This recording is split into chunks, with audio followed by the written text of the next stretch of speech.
Hello and welcome back to the Daily Doyle, your place for a word of wisdom, hope, or encouragement for your day. Today I'm going to be reading actually something out of both of these. We have Hope for Today and Springs in the Valley. As I was looking through my different devotional books on this day, there was actually two different books that kind of had had to do with the same thing. And like, maybe that's something I need to hear. So I'll start with this one. It's called A Time to Recharge.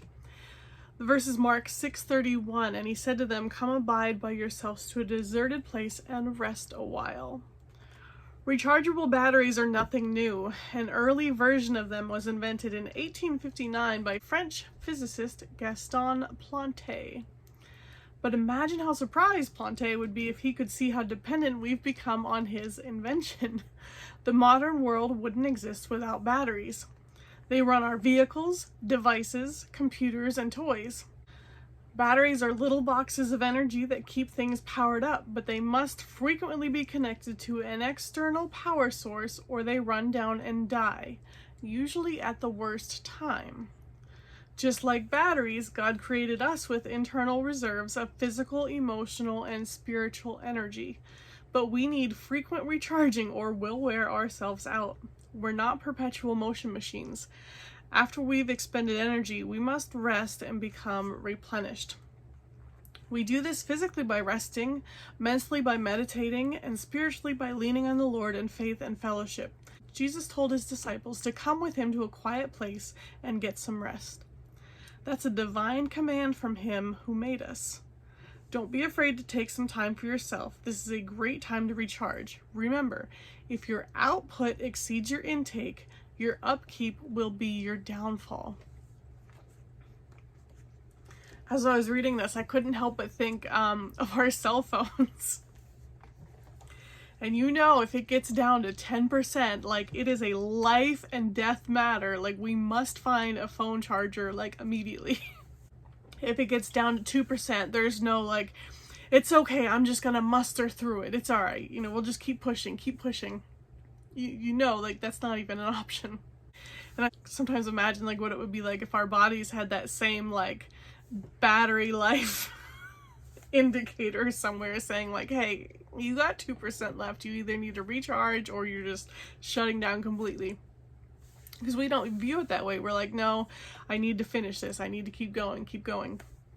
But we weren't designed for that. We need our rest. Sometimes I feel guilty for resting. Like if I'm just like doing nothing, like it's viewed as a bad thing, but sometimes it's not.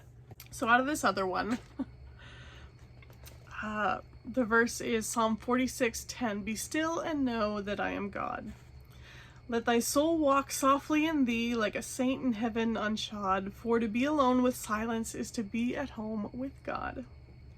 Quiet hearts are as rare as radium. We need every day to be led by the divine shepherd into the green pastures and beside the still waters. We are losing the art of meditation. Inner preparation is necessary to outer service. Rest pauses contribute to the finer music of life. Jesus went out to a mountainside to pray. As he was praying, the appearance of his face changed. Therein we have the example of our Lord. We have yet to learn the power of silence. Not in the college or academy, but in the silence of the soul do we learn the greater lessons of life and become rooted in spiritual inwardness. The geologists say that certain crystals can only come to their perfect form in stillness. In the undistracted moment, men are in touch with God and everlasting things. The strenuousness of life and the increasing distractions of the world demand a zone of silence and the quiet hour. He said to them, "Come with me by yourselves to a quiet place and get some rest." So they went away by themselves into a boat to a solitary place. Let us find that spot every day in the fellowship of silence.